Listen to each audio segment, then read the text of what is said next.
Bueno, muy bien, abrimos la puerta del consultorio PM y vamos a ver qué pasa con nuestros ojos durante esta cuarentena. Allí, junto a nuestro compañero Ignacio Damonte, está el doctor Arturo Alessandrini, presidente de la Sociedad Argentina de Oftalmología. Nacho, ¿cómo va? Buenas tardes. ¿Qué tal, Eleonora? Buenas tardes. ¿Crecieron las consultas? ¿No crecieron las consultas? ¿Cuáles son los síntomas que están teniendo los argentinos hoy luego de tantas horas delante de la pantalla? ¿Y cómo es el protocolo para atenderte en un consultorio oftalmológico? Por eso estamos con el doctor Alessandrini, que tan amablemente recibe aquí a La Nación Más. Primero, doctor, me hacía un comentario recién usted, porque en realidad no es que crecieron las consultas por la tecnología, sino que hay una merma importante, ¿verdad?, la cantidad de pacientes. Hola, buenas tardes. Sí, en realidad las consultas han disminuido. Prácticamente con la pandemia han disminuido aproximadamente un 80% las consultas. La oftalmología es una de las especialidades que más se ve afectada con respecto a esto. Ahora, del 20% de las consultas que aún permanecen en nuestras clínicas, en nuestras instituciones, la mayoría de los pacientes consultan, por lo general, porque tienen, diríamos, sintomatología de ojo seco. ¿Qué quiere decir esto? Como aumentaron mucho, diríamos, las horas frente a las pantallas y hacia los monitores, disminuye el parpadeo, y entonces cuando disminuye el parpadeo, disminuye, diríamos, la producción de lágrima, y esto hace que se seque un poquito más el ojo. ¿Usted entiende, doctor, que disminuyen las consultas por temor de los pacientes de acercarse porque sabemos que el virus del corona es muy propenso a ingresar por el ojo? Este es un tema realmente muy importante, porque la población no ha entendido que, a pesar de estar en pandemia, las enfermedades oftalmológicas siguen existiendo, claro, continúan. Entonces esto lleva muchas veces a algunos pacientes que tienen unas patologías crónicas, como por ejemplo el glaucoma o las maculopatías, a no asistir a las consultas en tiempo y forma como corresponde. Entonces, de esta manera, a veces ven, digamos, en peligro la evolución de su enfermedad. Es importante que el paciente entienda que en la mayoría de los institutos médicos nosotros tomamos todas las precauciones necesarias para evitar el contacto, sobre todo para proteger al paciente, sino también para protegernos a nosotros mismos. Claro. Eleonora, te escucha el doctor Alessandrini, mientras vemos cómo es el protocolo para atender a un paciente aquí en el consultorio oftalmológico. Dale, muy bien, doctor, ¿cómo le va? Buenas tardes. Estaba escuchándolo atentamente. ¿Qué tal, Eleonora? Buenas tardes. A ver, esto que usted recién decía, ¿no?, que hablaba del ojo seco, que es una de las condiciones principales en estos días, por tanto uso de la tecnología, que no queda otra. La forma de trabajar hoy es esa. ¿Qué podemos cambiar? ¿O qué podemos cambiar?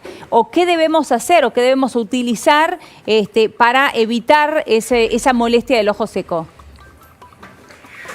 Bueno, como primera medida es importante que tratemos, que el paciente trate de parpadear cuando está frente a la computadora, porque el parpadeo lo que hace es estimular la producción de lágrimas, y entonces de esa manera, al producirse lágrimas, se lubrica el ojo y se evita el ojo seco. Por otro lado, si empieza ya a tener sintomatología de ojo seco, lo más importante es que consulte al oftalmólogo para que el oftalmólogo le diagnostique el mismo y le dé las lágrimas que existen en forma de colirio, sí, para poder suplementar esa disminución en la producción de lágrimas. Lo que no es aconsejable es que el paciente vaya a la farmacia y le pida al farmacéutico cualquier colirio para ponerse en el ojo. Eso no, porque hay varios tipos de ojo seco, y de acuerdo al ojo seco que el paciente presente es el tipo de lágrima que se le prescribe. Es importante esto que está diciendo, porque uno, bueno, al creer, bueno, que esto es solamente un colirio inocuo que lo que hace es hidratar el ojo, bueno, creíamos que uno bastaba con ir a la farmacia y pedirlo ahí, que para esto no se necesitaba una consulta. No es así. No es así, desgraciadamente no es así. Pero de todas maneras, el principal peligro de todo esto no es, diríamos, el ojo seco, como recién le estaba diciendo, sí, acá a Ignacio, es que, diríamos, con todo esto de la pandemia, los pacientes muchas veces tienen miedo de concurrir al consultorio del oftalmólogo, y es entendible porque la mayoría de los pacientes que presentan patologías oculares son pacientes de alto riesgo, son pacientes mayores, pero a veces presentan patologías que requieren de un control y de un tratamiento continuo para evitar la progresión de la enfermedad. Entonces los pacientes deben entender que nosotros aquí en los consultorios tomamos todas las medidas y todos los recaudos necesarios, haciendo un triage y, digamos, ustedes vieron recién que la doctora acaba de revisar un paciente y lo acaba de hacer con una máscara, con un barbijo, digamos, tomamos... Sí, incluso tiene un plástico protector, ¿verdad? En los equipos, que antes no lo tenía. En los equipos tenemos un plástico protector, ahí lo estamos viendo, para evitar el contacto más directo. Entonces es importante que concurran a la consulta precisamente para controlar estas enfermedades, sobre todo los pacientes que presentan glaucoma o que presentan maculopatías o que presentan una retinopatía diabética. Estas son las 3 principales enfermedades que requieren de un control más estricto. Doctor, ¿en oftalmología existe la consulta a distancia o es muy difícil poder hacerla? Sí existe, es lo que se llama la telemedicina en la consulta a distancia, pero la consulta a distancia en oftalmología es más que nada una consulta de tipo orientativa, no es una consulta ni diagnóstica ni terapéutica. Entonces, lo que permite es determinar cuál es la gravedad de la consulta y la necesidad de ir o no al oftalmólogo, pero nosotros a través de la telemedicina no podemos diagnosticar una enfermedad. Claro, bien.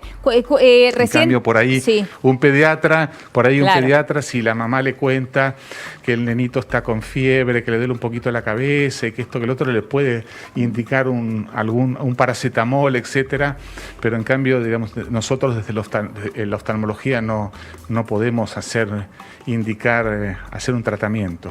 ¿Y en ese caso sí ha crecido la consulta a distancia o no? Usted decía, bajó un 80% la consulta. Hay. Quizás no en este momento de la cuarentena, pero durante los meses de abril y mayo tuvimos bastantes consultas a distancia. Otra de las consultas que nos llegan también, doctor, tiene que ver con aquellas personas que usan lentes de contacto en este tiempo. Bueno, que quizás lo usan más tiempo del habitual, que tampoco se están haciendo un chequeo. Hay que ser extremadamente cuidadosos con esto. Entendamos que aproximadamente, digamos, entre el 2 y el 4% de los pacientes que presentan coronavirus tienen una afección ocular. Desarrollan una conjuntivitis de tipo virósica, bastante semejante a la conjuntivitis que habitualmente vemos. Entonces, frente a los pacientes que sean usuarios de lentes de contacto, tienen que ser extremadamente cuidadosos en la higiene del lente de contacto, en el mantenimiento y en todo lo que es la manipulación del lente.